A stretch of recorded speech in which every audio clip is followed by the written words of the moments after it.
With a simple oath, we affirm old traditions and make new beginnings. We know the race is not to the swift, nor the battle to the strong. Do you not think an angel rides in the whirlwind and directs this storm? This work continues. The story goes on. And an angel still rides in the whirlwind. When we see that wounded traveler on the road to Jericho, we will not pass to the other side.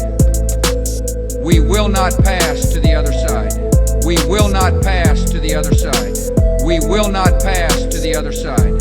We will not pass to the other side. We will not pass to the other side. The pedophilia and Satanism connections, it has some of the strongest connections to some of the most influential people in the U.S., including Barack Obama, George Soros, John Podesta, Tony Podesta, Hillary Clinton, and convicted billionaire pedophile Jeffrey Epstein, and James Alefantis, who is named one of DC's 50 most powerful people.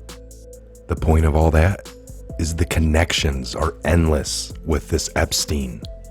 Is he dead? Was justice served? He deserved the death penalty. We all agree with that. Yes, folks, no doubt that he deserved the death penalty. What happens to all his property now, all his money? According to Trump's new executive order from December of 2017, if you're found to be human trafficking, human rights abuse to any person or persons, everything gets seized by the government. We take all that back.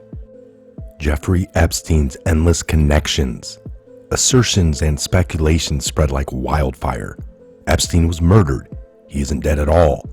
He was fettered out of jail and taken to Israel. He killed himself. The video cameras in the jail malfunctioned, were turned off on purpose. Epstein paid off guards so he could engineer his covert escape. He's dead, a victim of the rising Clinton body count. Trump is in Epstein scandal up to his eyeballs, and so on and so forth, what have you and what not.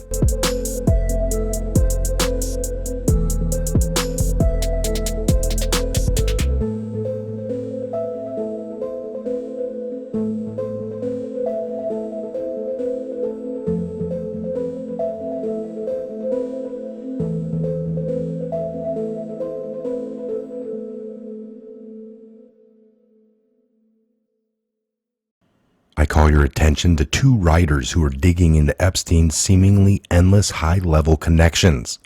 One is Wayne Madison, whose recent article is posted at Intrepid Report, Politics and Pedophilia, a Demonic Mix. The other is Whitney Webb at Mini Press News, Mega Group, Maxwell's and the Mossad, the spy story at the heart of the Jeffrey Epstein scandal. I will link both of these below in the description box of this video. These two articles and others are written against a background everyone is now familiar with. Epstein's trove of knowledge about powerful men having sex with his underage girls, and the undoubted blackmail material Epstein possessed that could be used to control such men. It's unclear how much of this material would have emerged in convincing detail if Epstein's trial would have taken place. Certainly, during the proceedings, the press would have had a field day with it. The recent federal charges against Epstein involved sex trafficking of minors and conspiracy.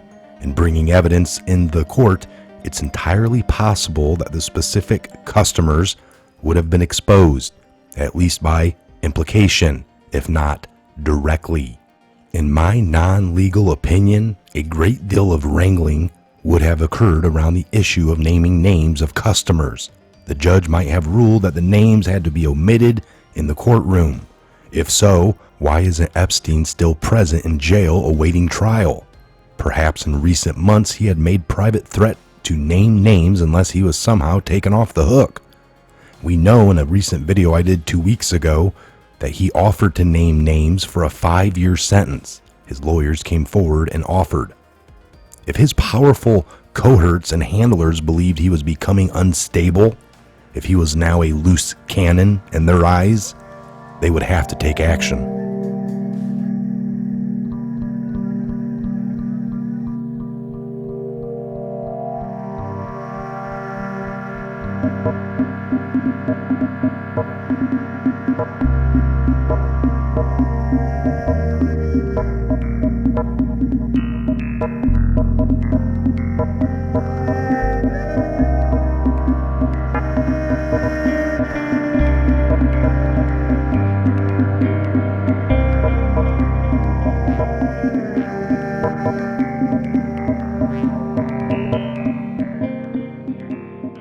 Now, if you take the time to read the two articles that I have referred to in the earlier part of this video, whether you accept the findings and assertions of the authors or not, you will certainly derive a sense of how much protection must exist to keep Epstein's connection safe and secure.